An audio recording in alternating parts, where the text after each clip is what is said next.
The Classics reduced by me. Hamlet by William Shakespeare, the famous speech, to be or not to be. To be or not to be is not the question anymore. To pee or not to pee now takes its place, and this now no longer is an option. The mighty pea has rent its chains. No longer does it bow to the restraints imposed thereupon by the mighty brain. It simply does it when and where it wants, and there is nothing much that you can do to make it wait till you have reached the sanctuary of your lavvy in the confines of your own domain. To see or not to see might be another stumbling block that we might ponder in the depths of our repository, as cataracts now veil our eyes and cause the dimming of our light. To flee and not to fall as limbs grow old and weary, so that we surely know that, like old Yorick, our old bones will soon be rotting in the soil. To be or not to be, still fresh and comely with the memory, as old age hides the stuff we said behind some hindrance in the shadows of our ancient heads, so that we limp and falter, we struggle hard to find even a semblance of the things we know our memory cannot retrieve, and therefore leaves behind. And so, to be or not to be, well, we surely are, and so we have to be. We have no choice, regardless of our sorry minds, and carrying our aches and pains, or roads that we have either good or badly made, we drift toward the end. And if we've sought a better way, well, maybe that will guide us as we watch our ancient, aging bodies slip away.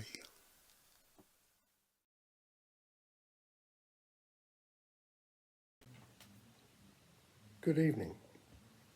This is the first of two poems written by myself, personally. It's called With Apologies to Alan Bennett. In England, the past weighs heavily. We stagger under the burden of reminiscence, like a long married couple, fearful of going forward, and uncertain of what the future holds for them. We take refuge in the past. As a nation, we look back feeling safer with a familiar history, the certain outcomes where we always come out on top against the French, the Germans, the Italian, whoever. The outcomes, usually battles or sport, are written into our psyche, and we replay them, retelling their stories to whoever will listen to them in an attempt to reinforce our place in the world. Agincourt, Waterloo, Battle of Britain, D-Day, winning the World Cup. Achievements that look good on the world stage, or did when they happened last century or earlier. All of which enhanced our place in the world, almost as a valedictory gesture amidst a myopic recognition of our ever-decreasing global position.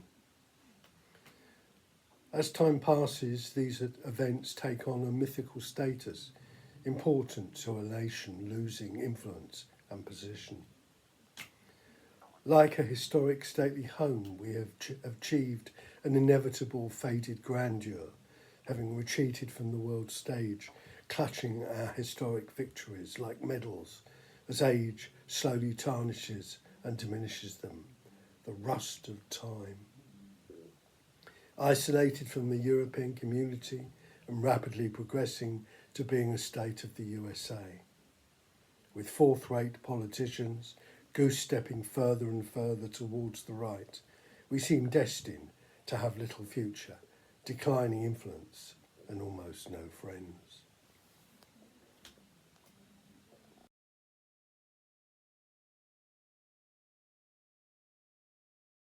The Reservoir. The reservoir, a sheet of silver, napped hard against granite and flint, tree shielded from wind-wrinkled wavelets, mirrors brittle January blue, draws all eyes to its pristine, contained perfection. Hundreds throng the tame, paved route, wary of peaty bog, muddy slopes, to inhale washed clean countryside and greet the sun, a winter epiphany.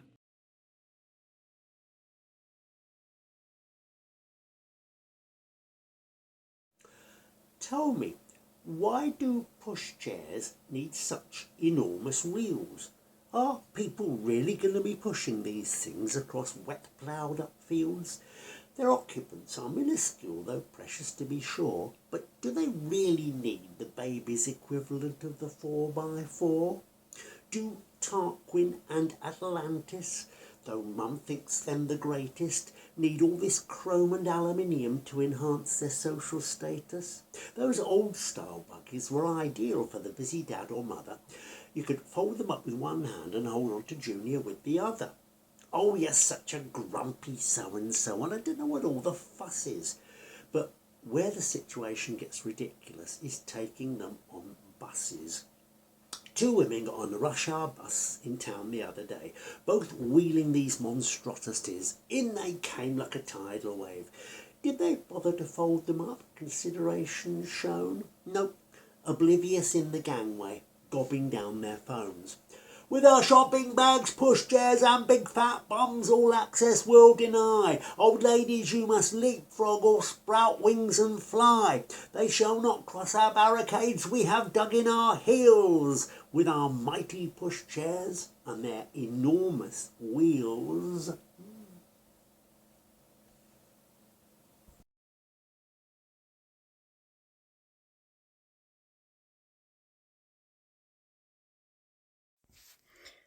This poem is called Spike by Liz Gray.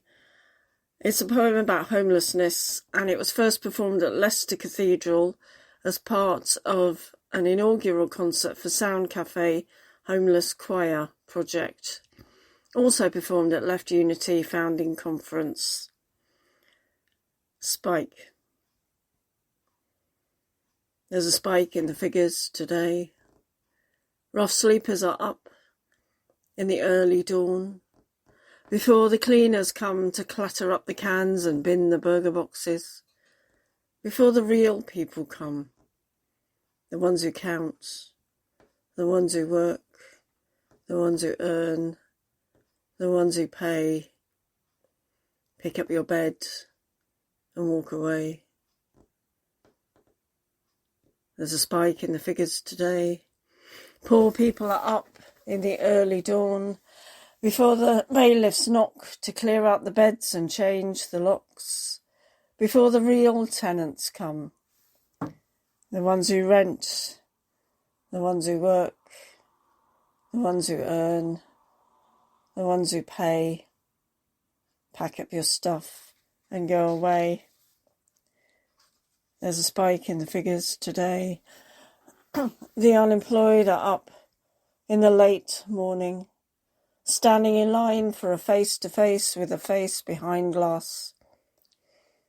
And the glass says, go away.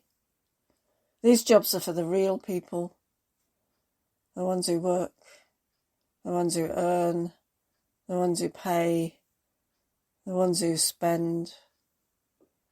Fold up your forms and go away. And the afternoon comes on, and the rain sets in, and the jobless go home, and time drips by. There's a rise in the figures today. Small boats are up on the darkened waters, lives given to a lilo, hopes running to a beach, a doorway, a chink of light, but the people say, go back to where you came from. This land is ours now, for the ones who fit, who speak our tongue, who raise our flag, who look like us.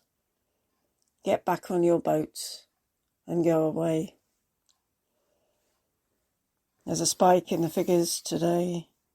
Genocide is up 20% on last week. 17 children were shot while queuing for food. Half a dozen hospitals were hit, and many blocks destroyed. And the Zionists say, go away. This land is for the real people, the ones in scripture, the ones in history, the chosen people. Pick up your children's shoes and go away. and the evening comes in and the night draws on and the people go away to where they came from. There's a man on a bench tonight, worn out by the world. He sleeps. No one wants this man. He has moved on from place to place. He is down and out in Gaza and everywhere.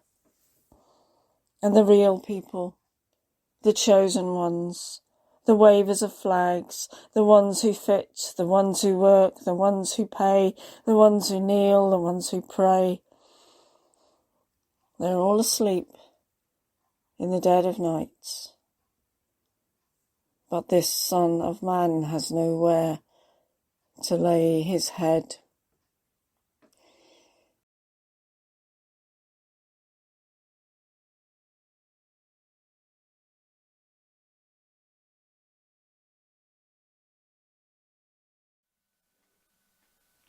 The classics reduced by me.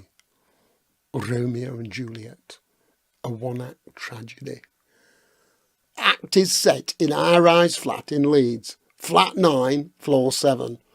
Romeo shouts up to Juliet on 7th floor, "What light from yonder window breaks?" Juliet says, "Romeo, Romeo, wherefore art thou, Romeo? Keep it down a bit or you'll wake me mother. Lift's broke and me dad's smoking a joint on the stairs, so you'll have to shimmy up drain pipe." Romeo says, "I can't, Juliet. I've got me codpiece caught in bramble-bush." Juliet says, "Oh, okay, I'll get scissors. Strand back a bit while I chuck 'em down." "Here you go." Romeo cups his hands to his ears as the 4th floor neighbour has come out on veranda with his ghetto blaster and is playing Dire Straits' Romeo and Juliet. And he thinks, I really like this song, but I don't think it ends well. He shouts up, "What did you say? I can't hear you." Ah! Scissors impale him through the heart. Juliet cups her hand to her mouth and shouts, "You what?" She is worse for wear from half a dozen vodka and tonics, and in her eagerness leans too far over balcony and falls. She hits Romeo at about 100 miles an hour, and last thing she hears is Mark Knopfler singing "A Love-Struck Romeo Sang the Streets a Serenade." As they lie in each other's arms, the torn wrapper from the microwave dinner she were cooking falls from 7th floor and lands gently on the two lovers.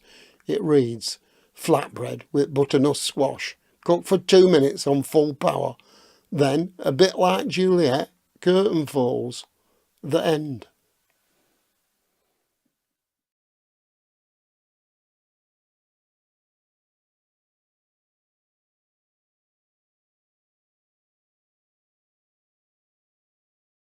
Birdwatch 26. January, mid-morning.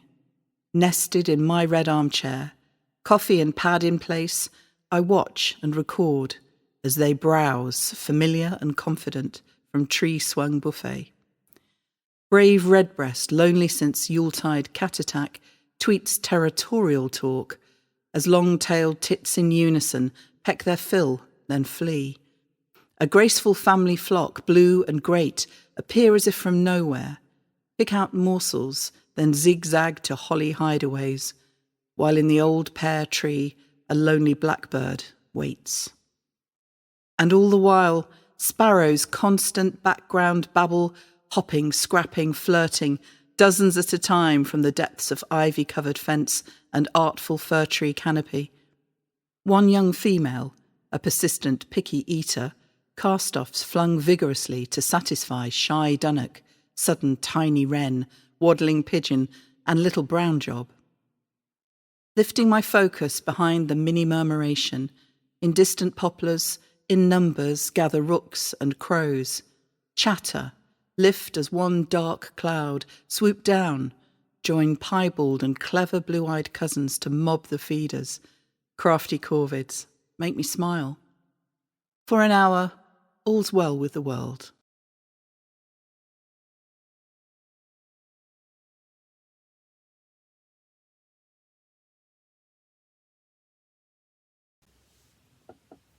Good evening. My name is Paul Graham, and this is the second of two poems I've written and read for you, myself personally. This is called The Dog Days of Christmas. The long, nameless dog days that follow Christmas merge and confuse. Is it Tuesday or Thursday? On bitterly cold walks, bare skeletal trees against a gunmetal sky, branches reaching up begging for warm breezes and sun. Twilight seems to start at 3. Even the birds don't venture out. A smooth lino of brown leaves underfoot traps unwary pensioners, cautiously negotiating the slippery surfaces, anxious to avoid the A and E trauma of a fractured limb. That gap between the excess and the frugality of New Year beginnings, when everyone breathes a sigh of relief that it's over, but that not everything returns to normal. The listless days following familial get-togethers, with as many fallings out as there are falling-ins. The meandering gap between Yuletide and Twelfth Night almost dateless. Aimless, nothing much going on. The half-forgotten fag end of the local pantomime struggles on for a few days more, playing forlornly to quarter-filled halls, grasping their last breath of Christmas cheer. The year's start is tentative and seems delayed, spluttering to get going, as if on 2 cylinders rather than 4.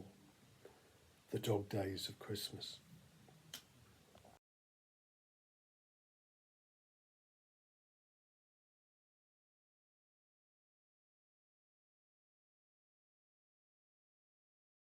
Breathing in the blue. Azure, cyan, powder, cerulean, the sky is a silk scarf over my eyes. Faint saints of cinnabar, lavender roses, soft folds weightless and cool against hot skin, hints of herbs where it touches my lips, breathing to a slow count and visualizing. Cobalt horizon joins perfect navy where the fish leap in memory from Prussian-tipped waves, eyes closed in darkness sensing the noon sun, face tilted to sapphire over the park. I open a channel to a place where the words had stuck, where illness had hidden, where the tears still pool. Indigo, iris, royal viridian, almost in touch with a distant vibration, a fluttering spirit, a small thing awakening. Blue, like her jewels which I find myself wearing. Blue, like cornflowers, and his eyes, and mine. Blue, like the song which plays in my head now. Breathing in the blue.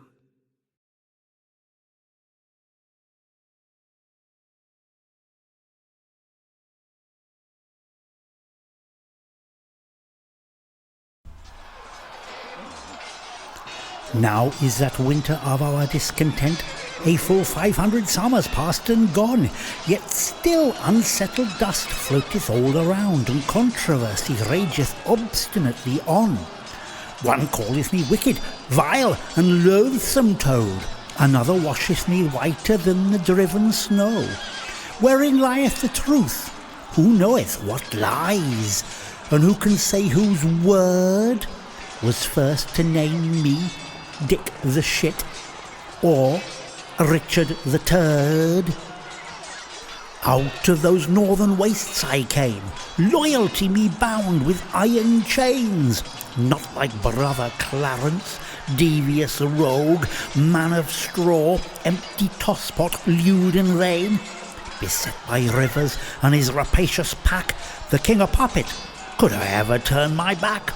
As I sat in this viper's nest, was it so absurd to be reborn as Dick the Shit or Richard the Turd? That lackey Shakespeare goodly me did shaft, in his royal mistress's eyes intent to gain good grace, and said the devil me in his own image cast, made it pissing into the wind to defend my case. and foul black anise surely sealed my fate across that bow bridge at the city gate. May 1,000 curses rain down on that old crone, a pox descend upon that mad old bird, for eternity to brand me Dick the Shit or Richard the Turd. Young Edward was a wan and sickly youth, unfit for rule and not long for this life. I saw the nation soaked in blood anew. Go to it, Brackenbury, curse sentiment, one small sacrifice. By Buckingham well goaded, both those lives I snuffed, ere even he betrayed me and his head rolled in the dust. My kingdom for some common sense, as my horse I onward spurred into history as Dick the Shit or Richard the Turd. Oh, be careful with that thing, it's sharp.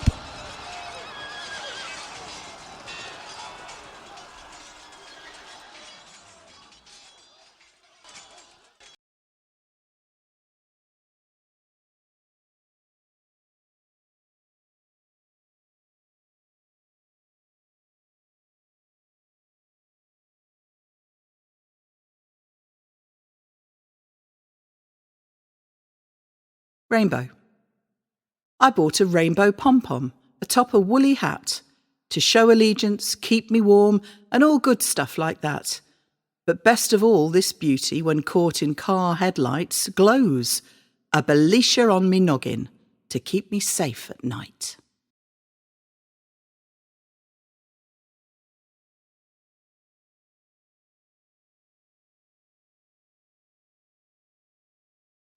Learn French with the Beatles. I love it, wee, wee, wee.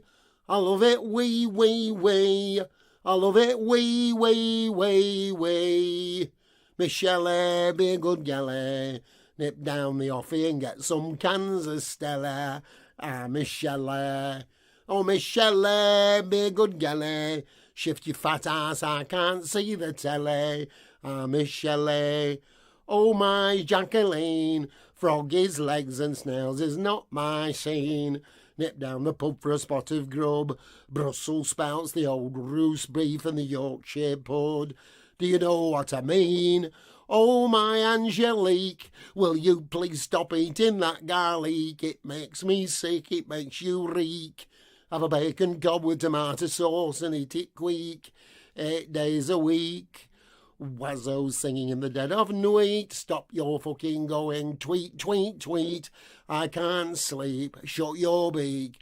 We play football better than you. No, you don't. Oh, yes, you do. But we beat you at Waterloo. In extra time, we won 3-2. So love me do and stick your garlic up your flu. Cuckoo, choo. I speak Francais, yes I can. Eiffel Tower, Moulin Rouge, Disneyland, Froggy's Legs, Coq au Vin. Voulez-vous coucher avec moi? The Eiffel Tower, past the spam, bang, bang, bang, I'm a nowhere man. Hey Jude, come on, tallez-vous. Let's sing a chanson and have a lager. You can stick your bloody ratatouille, give me some pommes frites and a triple cheeseburger. Aye, Jude, come on, tallez-vous, but could I have some sauce of the tomato? You better take it out of this tenor. I don't get these fucking euros. Let's have a croissant. Soon as you get 'em, the bits go all over the floor. All over your trousers, all over the carpet, out through the windows and doors. Can I have yours? Where's my fucking croissant? Where has my croissant gone? Where's my fucking croissant? Get me another one. Let's have a croissant. They look so exciting, a great lump of bread on your plate. But you go to spread 'em. There's something inside 'em that's programmed to disintegrate. Where's me fucking croissant? Where has my croissant gone? Where's me fucking croissant? Give me another one. Oh dear, que puis-je faire? The froggies drive on the wrong side over there. Oh, que puis-je faire? I tell you what, the froggies are all fucking twats. I'm driving this way and they're driving that. Oh, how long will it take till they see the mistake they have made? Oh, que puis-je faire? The froggies drive on the wrong side over there. Oh, que puis-je faire? Oh, mon amour, you mademoiselles are such a bloody bore. We English get it done and then we snore, but you would drag it out forevermore. Encore, encore, encore, encore, encore, encore. Excuse my Francais, but my balls are sore. Oh, give it all. Oh, mon amour. Oh, oui, oui, oui. 12 pints of lager, as you can see. I've lost my senses, but I never really had any. Oh, I would love a cup of tea. Je voudrais un lovely cup of tea, a lovely cup of tea, a lovely cup of tea. Je voudrais un lovely cup of tea, a lovely cup of tea, a lovely cup of tea. On me plate, I like to see lovely sausages, fried eggs and beans, jambon fried in smelly fat. Oh, savez-vous what I mean? No escargots, no camembert, no Chateaubriand, soix on nerf. 12 pints of lager's what I love. Excusez-moi, où est le lave? I want to wee. I want to wee. I want to wee.